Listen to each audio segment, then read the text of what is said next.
नमस्कार।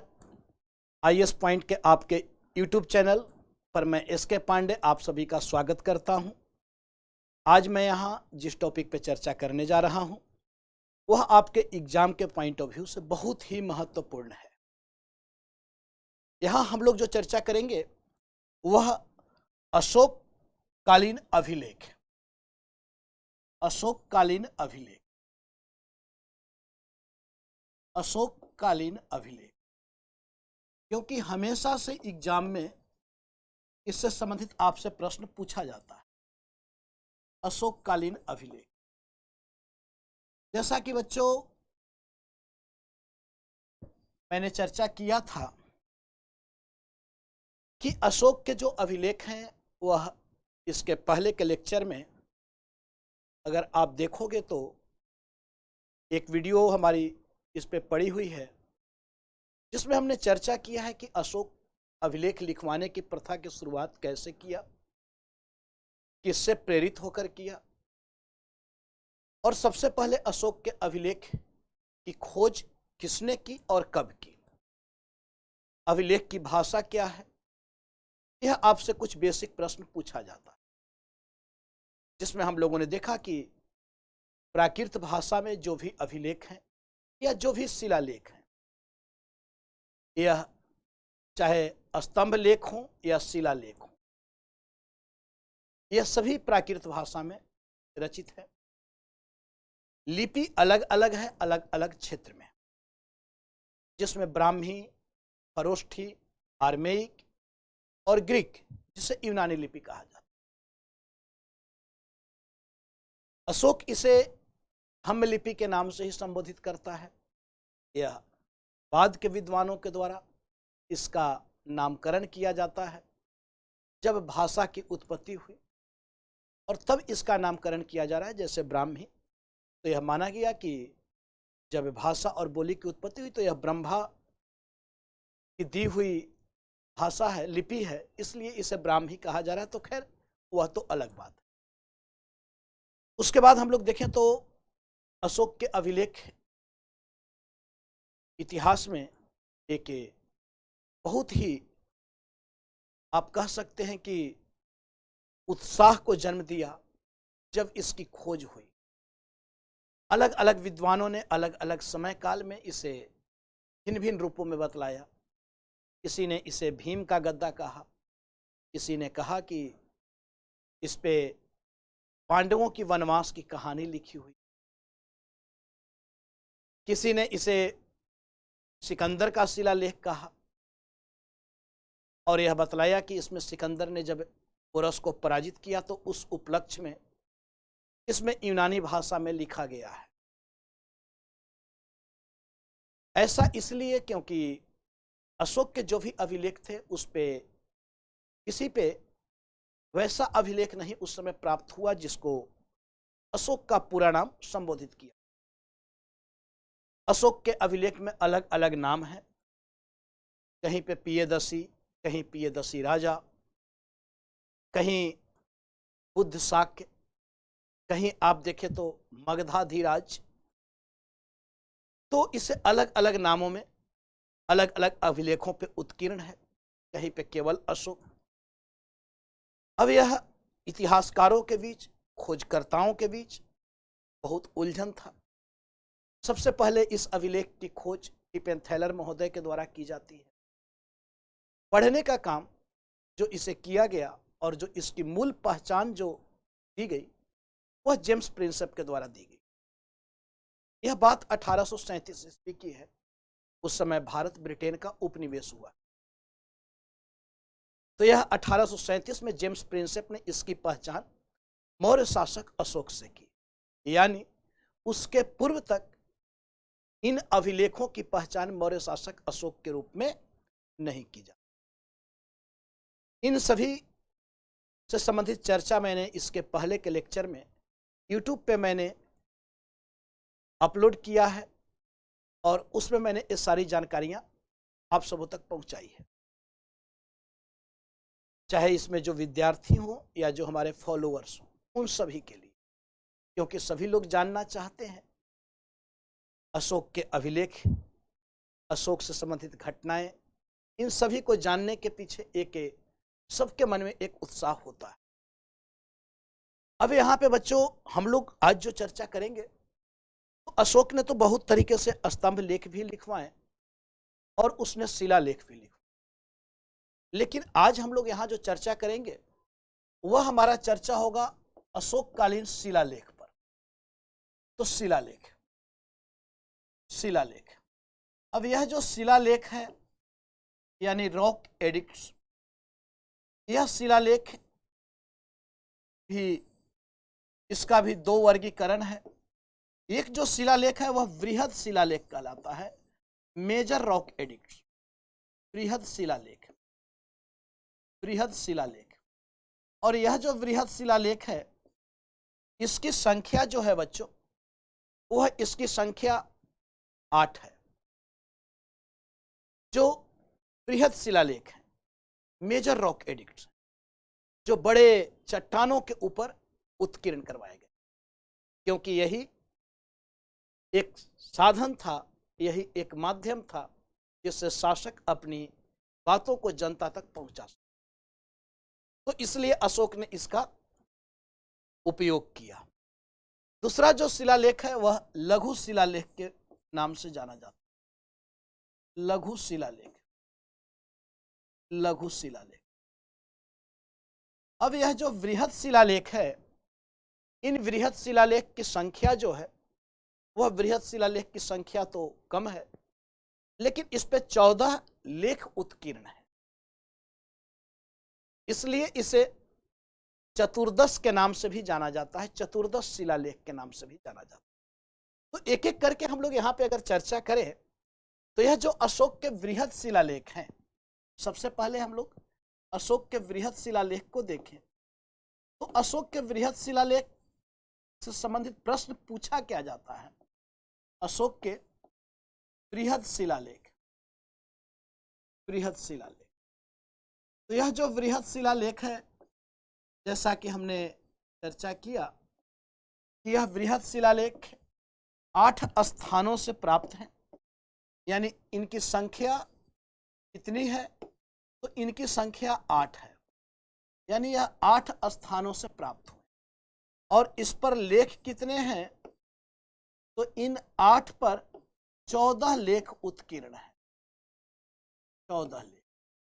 अब आपसे जो प्रश्न पूछता है, एक तो 8 जो वृहद शिलालेख हैं यह किन क्षेत्र से प्राप्त हुए हैं, और इस पर जो लेख हैं वह लेख क्या है। दूसरी चीज कि इस वृहद शिलालेख को 14 लेख होने के कारण इसे एक और नाम से जाना जाता है, और वह है चतुर्दश शिलालेख, चतुर्दश शिलालेख, चतुर्दश शिलालेख। तो चतुर्दश शिलालेख क्यों कहा जा रहा है, क्योंकि इस पे 14 लेख उत्कीर्ण है, इसलिए इसका एक नाम चतुर्दश शिलालेख भी। हमने बताया कि इन सभी लेखों की जो भाषा है वह भाषा प्राकृत ही है, भाषा प्राकृत ही है, और अलग अलग क्षेत्र में अलग अलग लिपि इस पे उत्कीर्ण है। अब यह जो 8 शिलालेख हैं यह पाए कहाँ से गए, इनका स्थान क्या है। तो यह जो 8 शिलालेख हैं यह किस स्थान से प्राप्त किए गए। इन स्थानों को अगर हम लोग देखें तो यह जो स्थान है इसमें शाहबजगढ़ी, शाहबजगढ़ी, इसके बाद मानसेहरा, शाहबजगढ़ी, मानसेहरा, कालसी, कालसी, किरनार, किरनार। अब यह जो शाहबजगढ़ी और मानसेहरा है यह दोनों ही आपको पाकिस्तान में है। उसके बाद आप देखें तो जो भी है वह आपको भारत में। तो शाहबजगढ़ी, मानसेहरा, कालसी, किरनार, इसके साथ साथ जौगढ़ और धौली, जौगढ़ और धौली, धौली, यह जो दोनों है जौगढ़ और धौली, यह दोनों ही आपके उड़ीसा में है। तो कालसी यह आपको उत्तराखंड में हो गया, गिरनार यह आपको गुजरात में हो गया, जूनागढ़। और जूनागढ़ से अभिलेख भी हमें मिलते हैं, स्कंद गुप्त के भी हैं। और इसके साथ साथ आप देखें तो रुद्रदामन का भी है, जो शक शासक है, बहुत महत्वपूर्ण है जूनागढ़ अभिलेख। इसके साथ साथ दो और हैं, वह है सोपारा, जो महाराष्ट्र में है, सोपारा यह आपको महाराष्ट्र में, और एरागुड़ी, एरागुड़ी यह आपको आंध्र प्रदेश में है। तो अगर इनका कभी कभी आपसे प्रश्न जो पूछता है वह प्रश्न मैचिंग से भी पूछता है। तो साहबजगढ़ी और मानसेहरा यह दोनों कहाँ हैं? तो यह दोनों पाकिस्तान में है, पाकिस्तान। इसके बाद आप देखें तो कालसी, यह आपको उत्तराखंड, उत्तराखंड। गिरनार यह जूनागढ़, गुजरात। जौगढ़, जौगढ़ और धौली ये दोनों ही उड़ीसा में है, उड़ीसा। और धौली भी उड़ीसा में, उड़ीसा। इसके बाद सोपारा यह आपका महाराष्ट्र, महाराष्ट्र। और एरागुड़ी यह आंध्र प्रदेश, आंध्र प्रदेश। अब यहां से जो महत्वपूर्ण चीजें वह जानने की चीज, जैसे आप देखें तो धौली और जौगढ़ यह दोनों लघु शिलालेख है। और इन दोनों लघु शिलालेख से, जैसे धौली और जौगढ़ का जो लघु शिलालेख है, इस लघु शिलालेख से आप देखें तो यहाँ पे जैसे कुछ लेखों में आपको यहाँ पे धौली जौगढ़ ये दोनों, क्योंकि अगर स्थान आप देखो तो उड़ीसा फिर एक ही स्थान से यह दोनों मिल रहे हैं। एरागुड़ी आंध्र प्रदेश में, एरागुड़ी अलग है।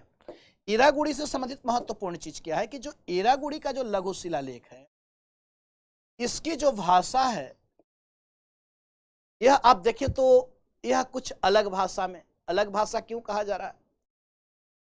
तो एरागुड़ी से जो हमें प्राप्त हो रहा है, खैर वह लघु शिलालेख हमें प्राप्त हो रहा है, यह तो हमने दीर्घ शिलालेख की बात किया। तो एरागुड़ी से एक लघु शिलालेख भी, और यहां से लिखने की जो शैली है वह अलग है, यानी दाएं से बाएं और बाएं से दाएं, जो एरागुड़ी से प्राप्त।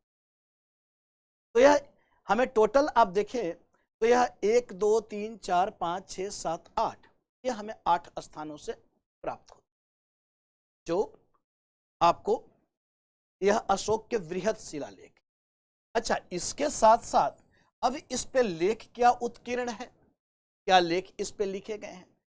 तो इन जो वृहद शिलालेख के ऊपर जो लेख हैं, इन लेखों से संबंधित आपसे प्रश्न पूछा जाता है। वृहद शिलालेख, वृहद शिलालेख पर लिखे गए, लिखे हुए लेख, जिसे चतुर्दश शिलालेख के नाम से भी जाना जाता है। तो इस पे कितने, तो इस पे बृहद शिलालेख पे 14 लेख उत्कीर्ण है, 14 लेख उत्कीर्ण। अब 14 लेख जो है वह 14 लेख क्या है? तो यहाँ पे कुछ महत्वपूर्ण है और उन महत्वपूर्ण चीजों को हमें जानना है। तो प्रथम जो वृहद शिलालेख है, यह प्रथम वृहद शिलालेख, इस प्रथम वृहद शिलालेख पे आप देखो कि इस प्रथम वृहद शिलालेख पे आप देखते हैं कि इस पे लिखी गई बातें क्या है। तो यह जो प्रथम वृहद शिलालेख है, यह प्रथम वृहद शिलालेख पे पशु बलि की निंदा की गई, यानी पशु बलि पर प्रतिबंध लगाया गया है। क्योंकि अशोक जब कलिंग युद्ध करता है तो कलिंग युद्ध के बाद उसने भेरी घोष के जगह पे धम्म घोष को अपनाया, बौद्ध धर्म को अपनाया। अब बौद्ध धर्म को अपनाया तो अहिंसा के नीति का भी पालन करना है, और अहिंसा के नीति का पालन करना है, वह अलग बात है कि वह राजनीतिक कारणों की वजह से उसे हम देखते हैं। जो भेरी घोष के जगह धम्म घोष अपनाया जा रहा है, उसके पीछे का एक उद्देश्य राजनीतिक भी है। क्योंकि अब अशोक के शासनकाल में ऐसा कोई राज्य नहीं था जो अशोक के अधीन नहीं था। समस्त भारतीय उपमहाद्वीप पे आप देखते हो कि उसका अधिकार स्थापित हो चुका था। कलिंग को जीतना उसके लिए विशेष महत्वपूर्ण था, क्योंकि कलिंग सामरिक दृष्टिकोण से महत्वपूर्ण क्षेत्र था। जैसे हम लोग आगे के काल में गुजरात को देखते हैं, क्योंकि वह समुद्र तटवर्ती क्षेत्र है। अब यहाँ पे कलिंग को जीतता है, उसके बाद अशोक के हृदय परिवर्तन होता है, बौद्ध धर्म को अपनाता है। पहले वह शिव का अनन्य भक्त हुआ करता था। अब इसने प्रथम वृहद शिलालेख में इसने बतलाया कि जीव हत्या पर प्रतिबंध की बात कही गई, यानी जीव हत्या पर प्रतिबंध की बात। अब ऐसे भी आप देखो तो यह जो समय काल है वह वाणिज्य व्यापार कृषि अर्थव्यवस्था का काल है।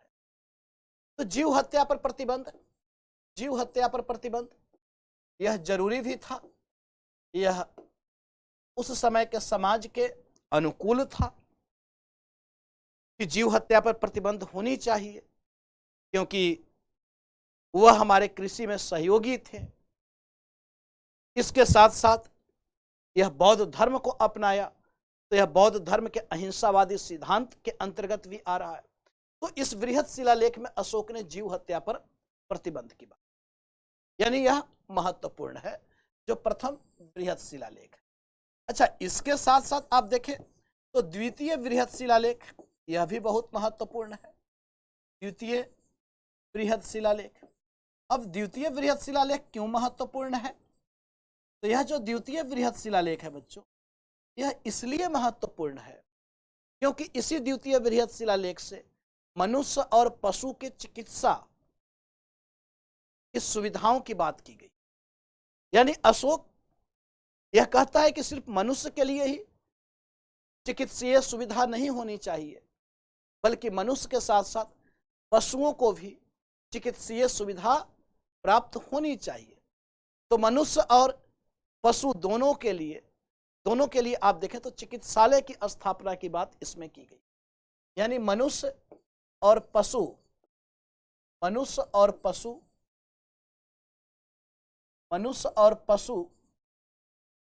दोनों के लिए चिकित्सालय की बात, दोनों के लिए चिकित्सा की बात की जाए, चिकित्सा की बात। यानी अब केवल मनुष्यों को ही चिकित्सीय सुविधा उपलब्ध ना हो, बल्कि पशुओं को भी वह चिकित्सीय सुविधा उपलब्ध। इसके साथ साथ तृतीय वृहद शिलालेख भी बहुत महत्वपूर्ण है। तृतीय वृहद शिलालेख, अब यह तृतीय वृहद शिलालेख जो थर्ड मेजर रॉक एडिक्ट्स है, यह तृतीय वृहद शिलालेख यह क्यों महत्वपूर्ण है? तो तृतीय वृहद शिलालेख को देखें तो अब इसमें क्या बातें कही गई हैं अशोक के द्वारा, जो तृतीय वृहद शिलालेख।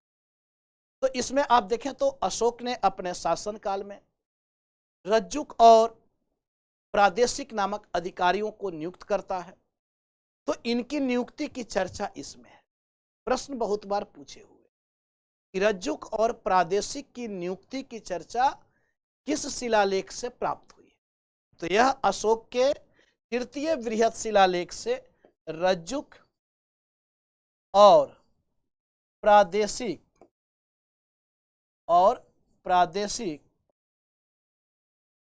नामक अधिकारियों की नियुक्ति,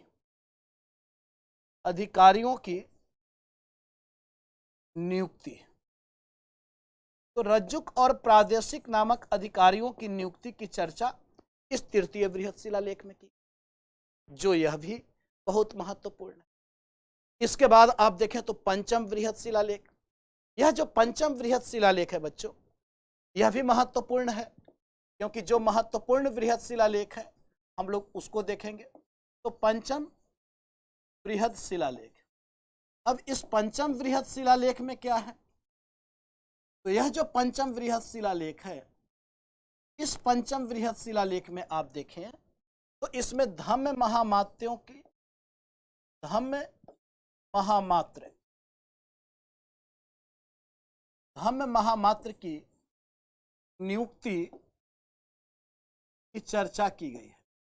अशोक ने अब धम्म महामात्र नामक एक नए अधिकारी को नियुक्त किया है।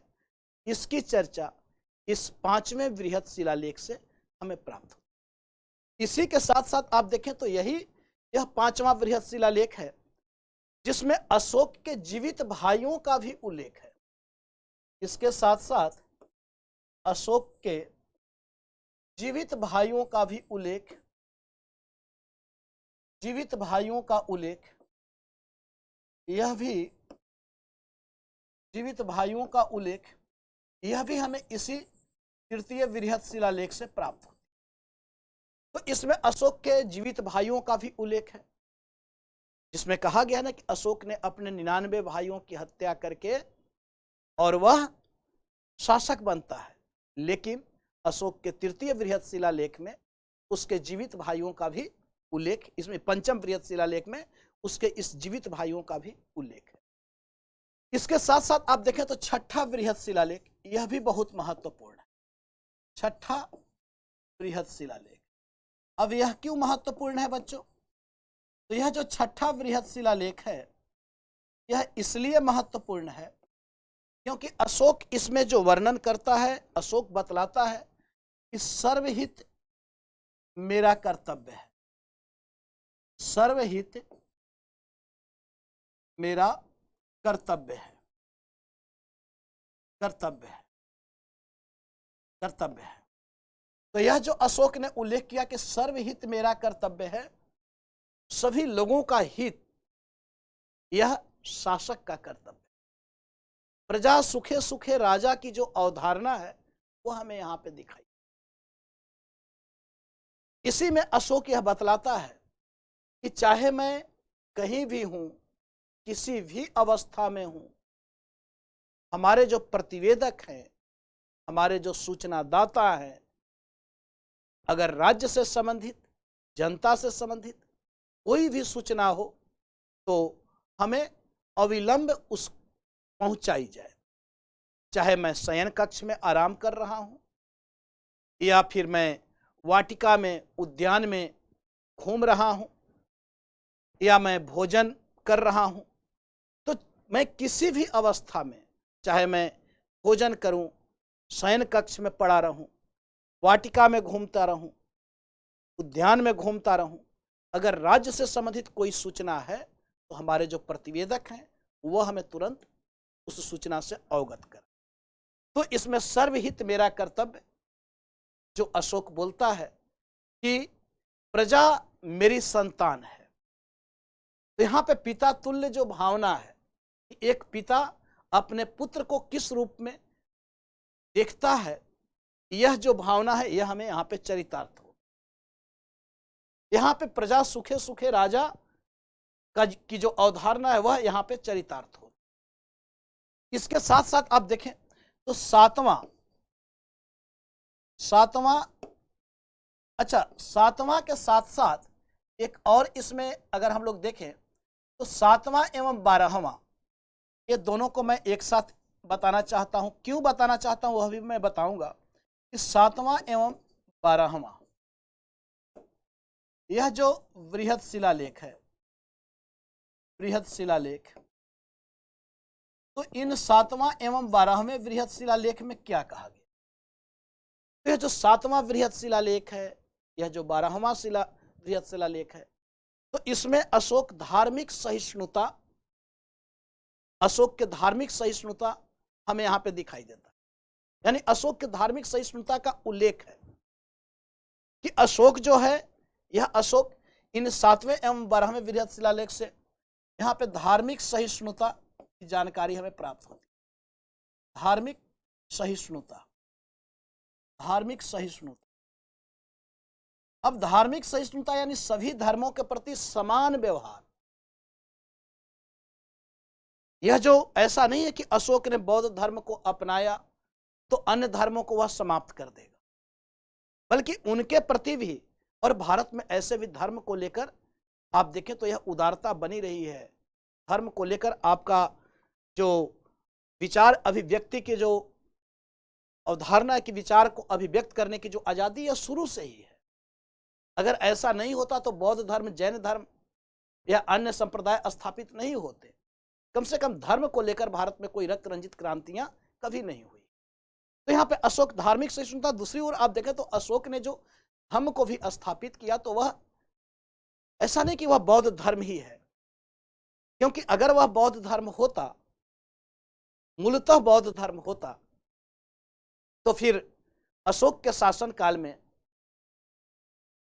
तृतीय बौद्ध संगीति का आयोजन किया जा रहा है। लेकिन उस तृतीय बौद्ध संगीति में आप देखें तो वहां अशोक के धम्म का उल्लेख नहीं किया गया और न ही अशोक के धम्म में उन अष्टांगिक मार्गों की बात कही गई है, बल्कि अशोक का जो धम्म है वह भारत के संदर्भ में देखा जाए तो वह एक नैतिक आचार संहिता, सामाजिक आचार संहिता, वह सभी धर्मों का मिला जुला सार है। इसलिए अशोक जब धम्म को परिभाषित करता है और धम्म को परिभाषित करने के संदर्भ में वह बोलता है कि धम्म क्या है, और उस धम्म के संदर्भ में वह बतलाता है कि धम्म जो है यानी उपासनावे बहु ज्ञाने दया दाने सच्चे साचे साधवे माधवे, यही धम्म है। तो वह धम्म के संदर्भ में उसकी जो सोच है वह अलग है। वह चाहता था कि राज्य में शांति बनी रहे, क्योंकि अब जो साम्राज्यिक सीमाओं को उसे प्राप्त करना था वह प्राप्त कर चुका था। अब वह जानता था कि राज्य में जो भी अगर समस्याएं उत्पन्न होंगी वह धर्म को लेकर हो सकता है, क्योंकि अलग अलग धर्म के मानने वाले लोग हैं। तो क्यों न राज्य में शांति स्थापित किया जाए, क्योंकि मैं भेरी घोष के जगह पे धम्म घोष को अपनाया हूं, युद्ध नीति का परित्याग किया हूं, क्योंकि अब लड़ने के लिए कोई राज्य है नहीं। तो अब कैसे राज्य में शांति स्थापित हो, तो उसके लिए उसने धम्म को लाया, जो सभी धर्मों का मिला जुला सार था। यही चीजें हम आगे चलकर अकबर के तौहीद ए इलाही या दीन ए इलाही में भी देखते हैं। वह भी एक प्रयास किया था, वह अलग बात है कि वह भी सफल नहीं रहा। दूसरी ओर अशोक का जो धम्म है वह इसके वृहत मस्तिष्क का ही उपज। तो यहाँ पे 7वें एवं 12वें जो वृहत शिलालेख है इसमें धार्मिक सहिष्णुता की बात की गई। 8वां जो वृहत शिलालेख है, इस 8वें वृहत शिलालेख में आप देखें तो 8वां वृहत शिलालेख भी बहुत महत्वपूर्ण है। 8वां वृहत शिलालेख, अब यह 8वां वृहत शिलालेख क्यों महत्वपूर्ण है बच्चों? तो 8वां वृहत शिलालेख इसलिए महत्वपूर्ण है क्योंकि इसमें धम्म यात्रा का वर्णन किया गया है। इसका वर्णन, तो धम्म यात्रा का वर्णन, धम्म यात्रा का। अब आप देखें तो अशोक अपने शासन काल में बुद्ध के जीवन से जुड़े हुए उन स्थानों का वह यात्रा करता है। जैसे वह अपने शासन के 12वें वर्ष वह आपको जो धम्म यात्रा करता है, तो धम्म यात्रा आप देखें तो 12वें वर्ष वह जो धम्म यात्रा करता है, 20वें वर्ष वह अपने शासन के 20वें वर्ष भी धम्म यात्रा करता है। तो 12वें वर्ष वह आपको जो धम्म यात्रा करता है वह निगाली सागर जाता है। 20वें वर्ष वह जो धम्म यात्रा करता है वह रुमनदेई जाता है। तो इस प्रकार से यह अशोक धम्म यात्रा का उल्लेख इसमें, यानी निगाली सागर, निगाली सागर, निगाली सागर की यात्रा, इसके साथ साथ रुमनदेई की यात्रा, रुमनदेई की यात्रा। तो यह अशोक अपने शासन काल के 12वें 20वें वर्ष में, यानी अब वह धम्म यात्रा कर रहा है, और इस धम्म यात्रा का उल्लेख उसके 8वें बृहत शिलालेख से हमें प्राप्त हो। इसके साथ साथ आप देखें तो 2-3 और बृहत शिलालेख हैं जो बहुत महत्वपूर्ण। इसमें 9वां बृहत शिलालेख भी उतना ही महत्वपूर्ण है। तो 9वां बृहत शिलालेख, अब यह क्या है?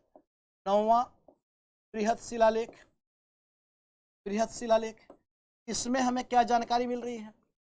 तो यह जो 9वां बृहत शिलालेख है अशोक का, इस 9वें बृहत शिलालेख से हम देखें तो अशोक जनता को संबोधित करता, वह जनता को बोलता है कि आप जो मंगलाचारी कार्यक्रम कर रहे हैं उस मंगलाचारी कार्यक्रम को ना करें, बल्कि इसमें आप देखें तो मंगलाचारी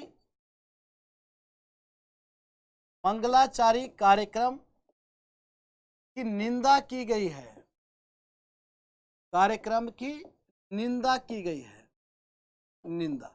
अब मंगलाचारी कार्यक्रम जैसे विवाहोत्सव मनाना, जन्मोत्सव मनाना, तो यह जो लोग विवाहोत्सव जन्मोत्सव जो मना रहे हैं, तो इसमें विवाहोत्सव जन्मोत्सव इन सब को वह न मनाने की जनता को सलाह देता है। वह बोलता है कि फिजूल खर्ची से बचे, आप अनावश्यक खर्चों से बचे, क्योंकि इन अनावश्यक खर्चों के कारण आपकी आर्थिक स्थिति खराब हो रही है, इससे सामाजिक स्थिति खराब हो रही है।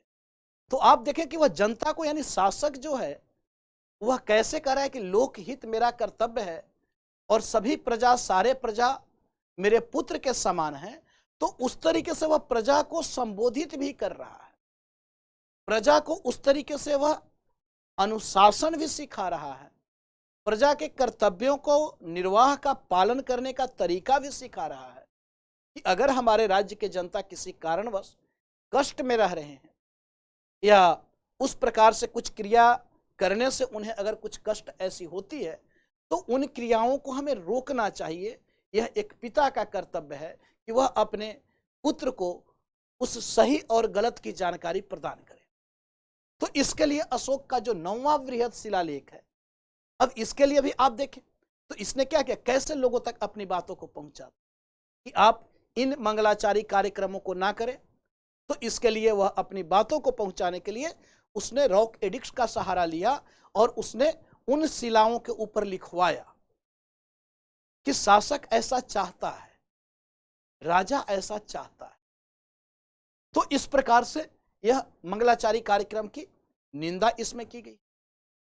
उसी प्रकार आप देखें तो जो 12वां शिलालेख का तो हमने चर्चा किया ही कि जो अशोक का जो 12वां शिलालेख है जिसमें धार्मिक सहिष्णुता है, इसके साथ साथ 12वें शिलालेख में थोड़ा एक और अलग है।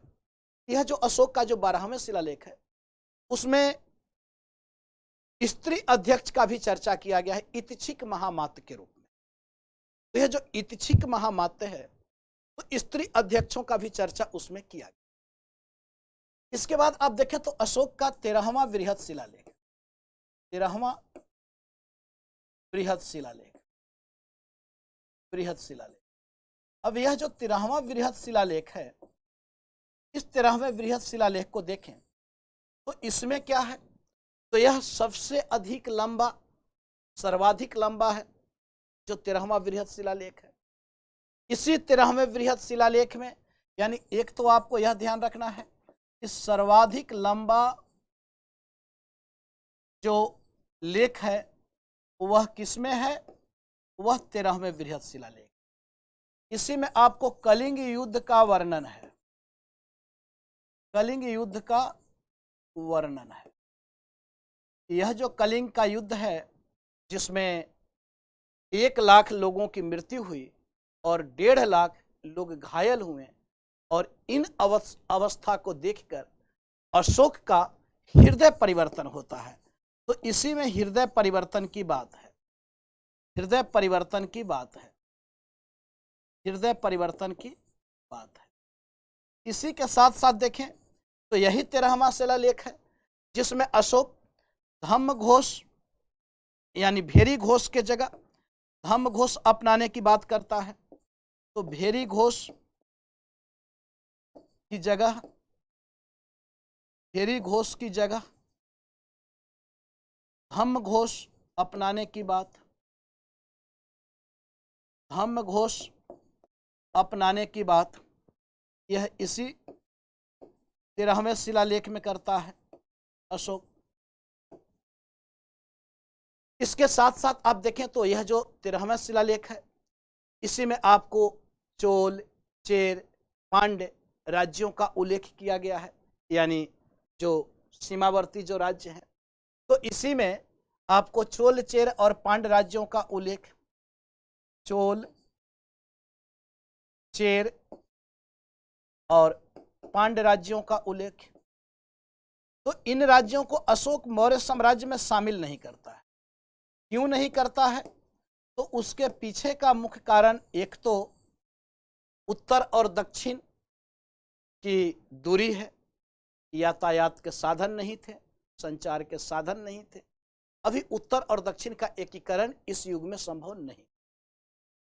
दूसरा, अगर अशोक कर भी लेता तो यह जो क्षेत्र थे, यह क्षेत्र आप देखें तो सुदूर दक्षिणवर्ती क्षेत्र है।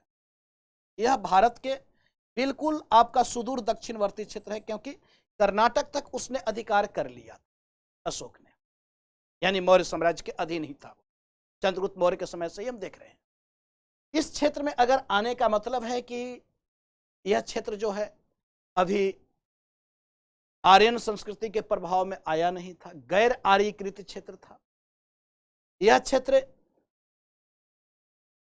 अभी उपजाऊ क्षेत्र नहीं था, अनउपजाऊ क्षेत्र था। उत्पादन अभी हो नहीं रहा है, जनजातीय क्षेत्र है, कबीलाई क्षेत्र है। इसलिए अशोक इनको अपने साम्राज्य में नहीं मिला। लेकिन इसका उल्लेख इसमें किया है। इसमें आठवीं जाति जो है, इसी शिलालेख में आठवीं जातियों का उल्लेख किया है कि जो आठवीं जनजाति हैं, वह आठवीं जनजाति अगर कुछ वैसा काम करते हैं तो उन्हें ऐसा नहीं है कि मैंने धम्म घोष को अपनाया तो अब मैं आपको दंड देना भी मैं छोड़ दिया हूं, ऐसी कोई बात नहीं है। तो वह आठवीं जनजातियों को वह संदेश देता है कि अगर आप उस तरीके से कुछ कार्य करोगे तो फिर आपको दंडित भी किया जा सकता है। तो इस प्रकार से यह अशोक के जो 13 बृहद शिलालेख है, जिसपे आपको 14 लेख है, वो हमें यहाँ पे दिखते हैं। इसके अतिरिक्त आप देखें तो आपको जो जौगढ़ शिलालेख है, बृहद शिलालेख, धौली और जौगढ़ शिलालेख, इसी धौली और जौगढ़ शिलालेख में अशोक जो है वह धौली और जौगढ़ शिलालेख में, मैं यहाँ पे लिख दूं कि धौली और जौगढ़ शिलालेख में, जौगढ़ शिलालेख में, धौली और जौगढ़ शिलालेख में अशोक, धौली और जौगढ़ शिलालेख में अशोक समस्त प्रजा मेरी संतान है, मेरी संतान है का उल्लेख किया है, का उल्लेख है, का उल्लेख किया है। तो समस्त प्रजा मेरी संतान है, इसका उल्लेख किसमें है? यह आपको धौली और जौगढ़ बृहद शिलालेख, ठीक है, बृहद शिलालेख में, इसी में आपको अशोक ने वर्णन किया है कि समस्त प्रजा जो है वह मेरी संतान है। और यह धौली और जौगढ़ बृहद शिलालेख जो है, यह आपको कहां से प्राप्त हुआ है? तो यह जो प्राप्त हुआ है, यह आपको प्राप्त हुआ है उड़ीसा से। इसके बाद आप देखें तो अशोक के कुछ लघु शिलालेख भी हैं। यह जो अशोक के लघु शिलालेख हैं बच्चों, तो अशोक के लघु बृहद शिलालेख, अशोक के लघु शिलालेख, अशोक के लघु शिलालेख। अब यह जो लघु शिलालेख है, क्योंकि उस पे तो प्रशासन से संबंधित जानकारी है और धम्म से संबंधित जानकारी। यह जो लघु बृहद शिलालेख है, यह अशोक के व्यक्तिगत जीवन से संबंधित, किससे है? तो यह अशोक के व्यक्तिगत जीवन से संबंधित, अशोक के व्यक्तिगत जीवन से संबंधित, अशोक के व्यक्तिगत जीवन से संबंधित, जीवन से संबंधित, यह अशोक के व्यक्तिगत जीवन से संबंधित। इनकी संख्या जो है, इनकी संख्या 18 है, इनकी संख्या 18 है। इसमें कुछ महत्वपूर्ण है, बहुत महत्वपूर्ण है, कुछ जो है वे बहुत महत्वपूर्ण। कौन कौन बहुत महत्वपूर्ण है? तो इसमें आप देखें मास्की, इसमें आप देखें गुर्जरा, इसमें आप देखें नेटूर, इसमें आप देखें उदेगोलम, उदेगोलम, इसमें आप देखें एरागुड़ी, एरागुड़ी। तो यह कुछ महत्वपूर्ण लघु शिलालेख हैं। अब यह जो मास्की, गुर्जरा, नेटूर और उदेगोलम, इन सब में अशोक का नाम यानी अशोक नाम है। क्या है? तो अशोक नाम। इन जो लघु शिलालेख हैं, इन लघु शिलालेख में अशोक नाम इसमें वो किया गया। मास्की जो लघु शिलालेख है यह थोड़ा अलग है। इसमें अशोक स्वयं को क्या कहा है? तो इसमें बुद्ध शाक्य, बुद्ध शाक्य, क्योंकि बुद्ध शाक्य वंशीय क्षत्रिय थे, तो बुद्ध शाक्य कहा है। स्वयं को अशोक, अशोक स्वयं को क्या कहा है? तो बुद्ध शाक्य कहा है, जो मास्की है। अब यह मास्की जो है तो इसमें आप देखें, अच्छा, गुर्जरा और नेटूर, उदेगोलम, यह चार ऐसे हैं। यह मास्की कहाँ है? तो यह आपको कर्नाटक, कर्नाटक में है। ठीक है। इसके साथ साथ गुर्जरा को आप छोड़ दें, गुर्जरा केवल मध्य प्रदेश में है, तो यह आपको एमपी में है। बाकी आप देखें तो नेटूर, उदेगोलम, यह जो दोनों हैं यह भी आपको, यह भी मैसूर में है, मैसूर में है। यह भी आपको कर्नाटक में ही है, कर्नाटक में, यानी कर्नाटक में एक एम। अच्छा, एरागुड़ी जो है, एरागुड़ी क्यों? तो एरागुड़ी अलग, यह आपको आंध्र प्रदेश में, आंध्र प्रदेश, आंध्र प्रदेश। इसमें क्या है? तो इसमें जो लेखन शैली है वह अन्य अभिलेखों से, शिलालेखों से यह अलग है। तो इसमें लेखन शैली अलग है, लेखन शैली यह अलग है। कैसे लेखन शैली है? तो इसे कहा जा रहा है बेस्ट्रोफोडन शैली। क्या कहा जा रहा है? इसे बेस्ट्रोफोडन शैली कहा जा रहा है, बेस्ट्रोफोडन शैली। यह बेस्ट्रोफोडन शैली यानी दाएं से बाएं और बाएं से दाएं, एक बार दाएं से बाएं, फिर बाएं, दाएं से बाएं से दाएं, फिर दाएं से बाएं, फिर बाएं से दाएं। तो इस तरीके से आपको यह अलग शैली में जो हम लोग यहाँ पे देखते हैं। तो यह कुछ महत्वपूर्ण लघु शिलालेख। अच्छा, इसके साथ साथ आप देखें तो अशोक का लघु शिलालेख जो है एक भाबरू बैराट में भी है, यह भी बहुत महत्वपूर्ण है लघु शिलालेख। यह क्या है? तो अशोक का एक और, जैसे भाबरू बैराट का लघु शिलालेख, यहाँ भी आप देखें तो एक तो आपको मास्की हो गया, गुर्जरा हो गया, नेटूर हो गया, उदेगोलम हो गया, एरागुड़ी हो गया। इसके साथ साथ एक भाबरू, भाबरू या बैराट, बैराट, यह आपको राजस्थान में है। कहाँ है? राजस्थान।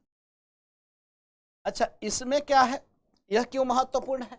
तो यह जो भाबरू बैराट का जो लघु शिलालेख है, यह भाबरू बैराट का, एक तो इसमें आप देखें तो इसमें बुद्ध, धम्म और संघ, त्रिरत्न का वर्णन है।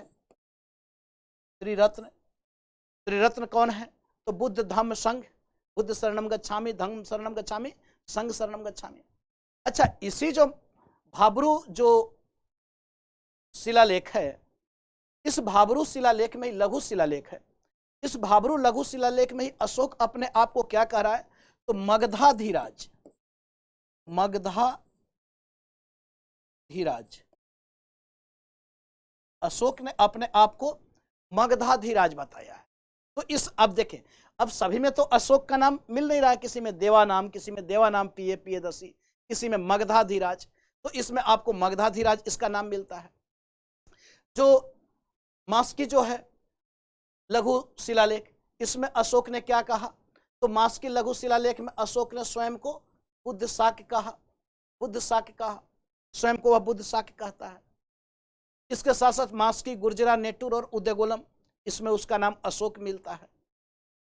इसके साथ साथ आप देखें तो रुमनदेई और निगाली सागर, यह रुमनदेई और निगाली सागर वह तो खैर स्तंभ लेख हैं। अगर लघु शिलालेख की बात की जाए तो एक लघु शिलालेख रूपनाथ है, वह मध्य प्रदेश में है। तो यह भी बहुत महत्वपूर्ण है। इस रूपनाथ का जो लघु शिलालेख है, एक मैं और लिख दूं, 7वां रूपनाथ। रूपनाथ यह आपको कहाँ है? मध्य प्रदेश। यह क्यों महत्वपूर्ण है जो रूपनाथ का लघु शिलालेख है? तो इसमें अशोक ने, अशोक का जो नाम है वह देवानाम पिय पियदसी, ठीक है, तो देवानाम पिय पियदसी का उल्लेख इसमें किया गया है। देवानाम पिय पियदसी, पियदर्शी, ठीक है, देवानाम पिय पियदर्शी। तो यह आपको रूपनाथ जो मध्य प्रदेश में है, इसमें देवानाम पिय पियदर्शी का उल्लेख इसमें आपको किया गया। तो इस प्रकार देखें बच्चों, तो जो लघु शिलालेख हैं, यह लघु शिलालेख बहुत महत्वपूर्ण है।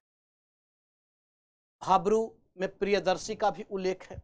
एक तो मगधाधिराज, इसके साथ साथ प्रियदर्शी भी इसमें है, मगधाधिराज प्रियदर्शी। तो इसमें आप याद रख सकते हैं मगधाधिराज प्रियदर्शी, प्रियदर्शी इसका भी उल्लेख है यही भाब्रू में। तो कुछ महत्वपूर्ण, बाकी सभी को जानने की जरूरत नहीं 18 को, लेकिन इससे संबंधित आपसे प्रश्न पूछा जाता, मेरा यहाँ पे उद्देश्य यह है। तो चलिए बच्चों, बहुत बहुत धन्यवाद आप सबों को, थैंक यू। नेक्स्ट क्लास में हम लोग कुछ और महत्वपूर्ण टॉपिक के साथ मिलते हैं।